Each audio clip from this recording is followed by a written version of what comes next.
டிரான்ஸ்ஃபார்மரை ஏமாத்துனா உங்க வீட்டு இன்வெர்டர் வேலை செய்யும். இதை உங்களால் நம்ப முடியுதா? வீட்டில் கரண்ட் போயிடுச்சு அப்படின்னா பேட்டரியில் டிசி சப்ளை தான் இருக்குது. அது எப்படி இன்வெர்டருக்குள்ளே போயிட்டு ஏசியாக மாறுது? அப்போ இந்த இன்வெர்டருக்குள்ளே என்ன இருக்குது?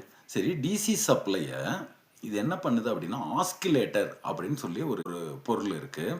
இந்த ஆஸ்கிலேட்டர் என்ன பண்ணும் அப்படின்னா இந்த டிசி சப்ளையை 50 ஹெட்ஸ் ஏசி சிக்னலாக மாற்றி கொடுக்கும். 50 ஹெட்ஸ் ஏசி சிக்னலாக மாற்றி ஸ்விட்சிங் டிவைஸுக்கு கொடுக்கும். இந்த ஸ்விட்சிங் டிவைஸ் என்ன பண்ணும் அப்படின்னா டிசி சப்ளையை இன்புட்டாக வச்சுருக்கோம். 50 முறை ஏசி சிக்னல் கொடுக்குது இல்லையா, அந்த ஏசி சிக்னல் இந்த ஸ்விட்சிங் டிவைஸ்க்கு இன்புட்டாக வரும். 50 முறை ஸ்விட்சிங் டிவைஸை ஆன் ஆஃப் பண்ணும். அப்போ இந்த ஸ்விட்சிங் டிவைஸ்க்கு இன்புட்டாக இருக்கிற டிசி சப்ளை 50 முறை அவுட்புட்டில் வந்து ஆன் ஆஃப் பண்ணி கொடுத்துட்டே இருக்கும். ஒரு செகண்டில் 50 முறை.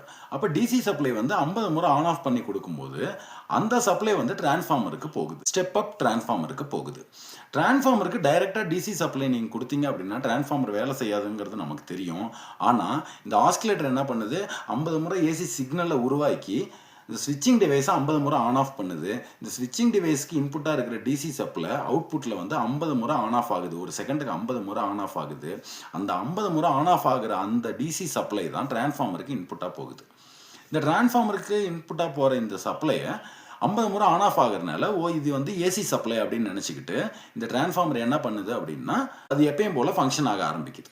டிரான்ஸ்ஃபார்மருக்கு வந்து ஏசி சப்ளை கிடைச்சிருச்சு. அப்போ வந்து alternating magnetic field constant. DC supply டைரெக்டாக கொடுத்தோம்னா மேக்னெட்டிக் ஃபீல்டு சேஞ்ச் ஆகாது.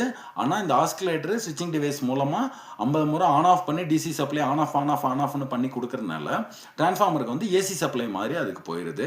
அப்போ டிரான்ஸ்ஃபார்மர் வேலை செய்ய ஆரம்பித்து அவுட்புட்டில் ஸ்டெப் அப் பண்ணி 230 வோல்டேஜாக நமக்கு கொடுக்குது. இந்த ஆஸ்கிலேட்டரை யூஸ் பண்ணி சைன் வேவு, ஸ்கொயர் வேவு, ட்ரையாங்கிள் வேவு இந்த மாதிரி நிறைய வகையான வேவ் ஃபார்மை உருவாக்கிக்க முடியும். டிரான்ஸ்ஃபார்மரை எப்படியெல்லாம் ஏமாற்ற வேண்டியது இருக்குதுன்னு பாருங்களேன். நான் உங்கள் மின்சார மனிதன்.